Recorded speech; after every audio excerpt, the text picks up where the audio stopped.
Assalamu alaikum, dear students. Welcome you all on the platform of Qaid-e-Azam Online Academy. Dear students, as you know कि assistant registrar cooperative societies के paper में एक बहुत अहम paper Urdu का भी है। उर्दू का पेपर अहम इस हवाले से है कि उर्दू के पेपर में स्टूडेंट्स पास तो कर जाते हैं लेकिन मार्क्स कम आते हैं। तो आज से हमारा ये जो उर्दू का सेशन है उसका आगाज हो रहा है। आप जानते हैं कि हम असिस्टेंट रजिस्ट्रार कोऑपरेटिव सोसाइटीज की फ्री आपको प्रिपरेशन करवा रहे हैं। तो आप सब ने जो है वो ज़्यादा से ज़्यादा इसे शेयर करना है ताकि तमाम जो बच्चे हैं वो इससे फ़ायदा उठा सकें।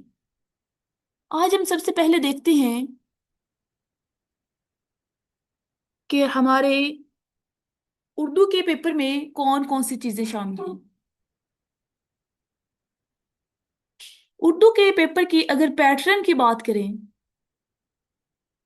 तो इसमें आपके पास मजमून आता है, मुहावरात आते हैं, तलखीस आती है, खत आता है और जुमलों की दुरुस्ती आती है।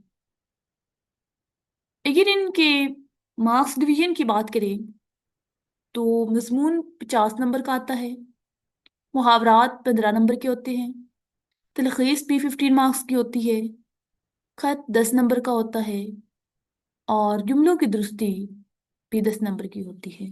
तो ये कुछ आपके पेपर का पैटर्न होता है।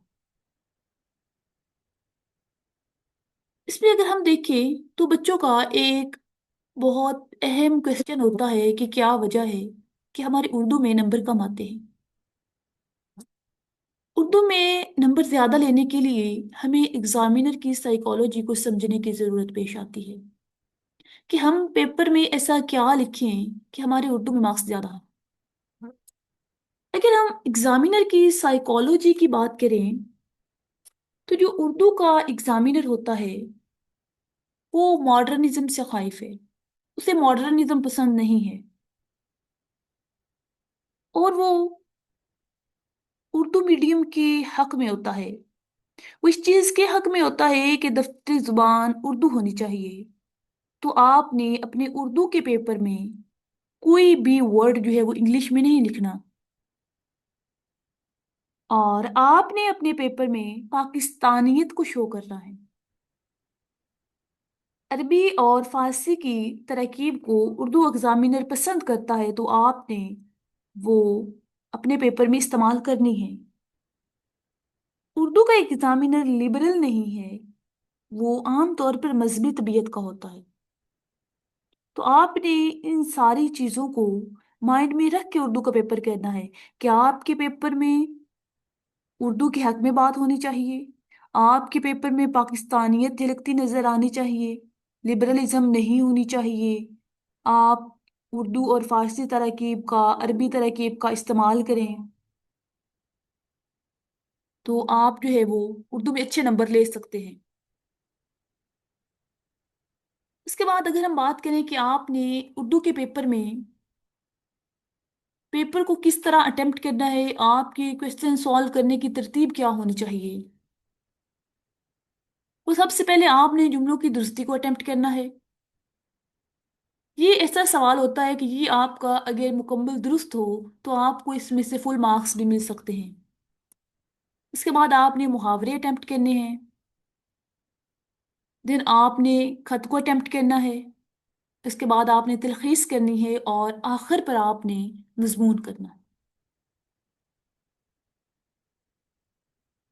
अगर हम बात करें टाइम डिवीजन की कि आप कितने टाइम में कौन सा क्वेश्चन हल करेंगे, तो ऑलमोस्ट आपने 10 मिनट जो है वो जुमलों की दुरुस्ती पे लगाने हैं, 15 से 20 मिनट जो है वो आप मुहावरात पे लगा सकते हैं, 15 से 20 मिनट में आपने खत करना है, 25 मिनट में आपने तलखीस करनी है और बाकी का टाइम आपने मजमून को देना है। क्योंकि आपका मजमून 50 नंबर का होता है पेपर में, तो आपके आधा जो वेटेज होता है मार्क्स का वो मजमून के का होता है और आधा जो होता है वो बाकी पेपर का होता है।